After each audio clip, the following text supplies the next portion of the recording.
because it took a different dimension from regional issues to religious issues. And you know, those things are things Nigerians are sensitive about. An average leader would have just backed down. He kept encouraging us to say, let's keep doing it. It's the right thing. I do not take that for granted, and I thought I should put it on record. And I've said a couple of times, Mr. President did not dictate anything to us. He allowed us to do our work professionally, only asking us questions and providing guidance. I think that's a very important example of how to provide leadership. Another thing that Mr. President did, which is extremely important, was to say he wasn't looking for a committee that will advise and take photos and walk away. He said we have to stay the course and support the government to implement. And anytime I think about it and I look back, I say, imagine we had submitted a report that says rewrite Nigerian laws, and we took photos and left. When it became very controversial, how would we have been able to deal with it? I think this model should be replicated for subsequent reforms because it has worked. Having said that, today is a very important day in the life of our country, and by extension, in the life of our people. Nothing of this magnitude has been done in the history of Nigeria, pre or post-independence.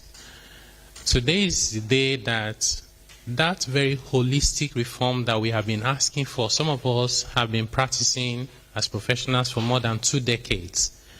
And we seem to be speaking to ourselves, or nobody was listening. It became very frustrating. We see the potential of the country and what was possible, but we're being held down by oaths, by laws that were anti-businesses, that were counterproductive all over the place. And having the courage to bring all of it together and put that reform through at this time is truly, truly commendable, and I'd like to say congratulations to all Nigerians. Now, these reforms are not about raising more taxes. I think people get it wrong. A lot of people, including analysts and commentators, will say, oh, where are they going to get the more taxes from? Nigerians are poor. This is exactly trying to relieve people of the burden of taxes. These tax laws, they are now laws, are pro-poor in particular.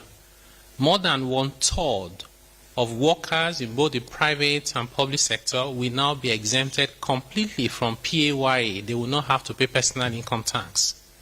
Small businesses, over 90% of small and micro nano businesses will no longer have to worry about paying corporate income tax or charging VAT or even deducting withholding tax or paying PAYE for their employees. What this means is that there will be more money in the hands of the ordinary Nigerian to take care of their daily needs. In addition to that, these laws also provide what we call zero rate of VAT on essential consumption. What does it mean? It means any traces of VAT in food, in education, in medical and health care is now removed completely. So we should see prices of those items come down. In addition to that, transportation, accommodation and housing is exempt from VAT.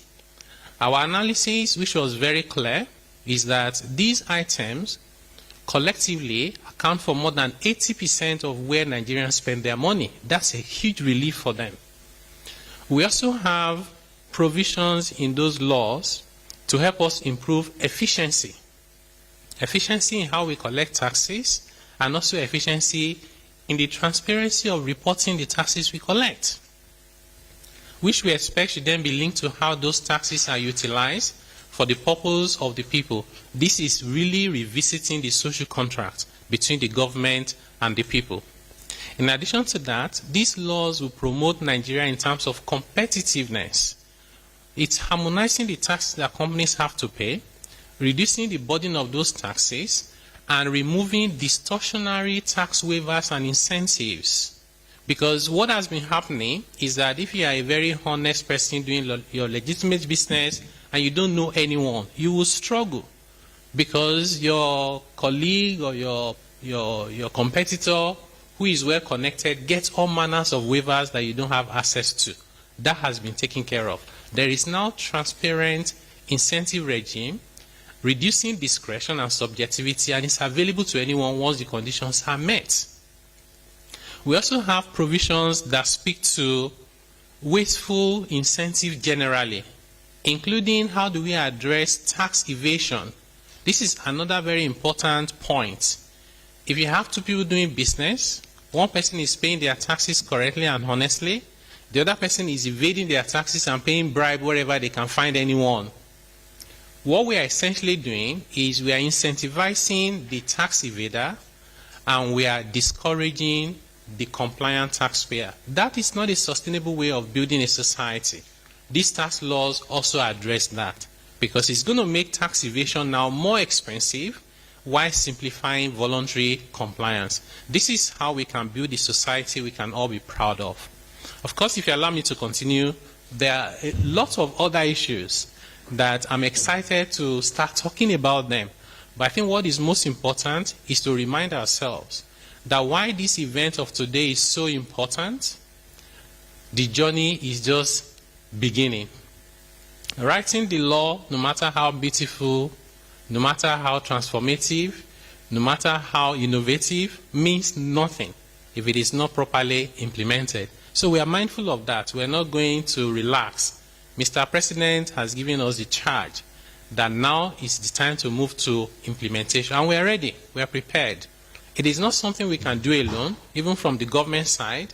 It is something we have to do collectively. Private sector, public sector, civil society, professional bodies, tax consultants, everyone, including our international partners who mean well for Nigeria.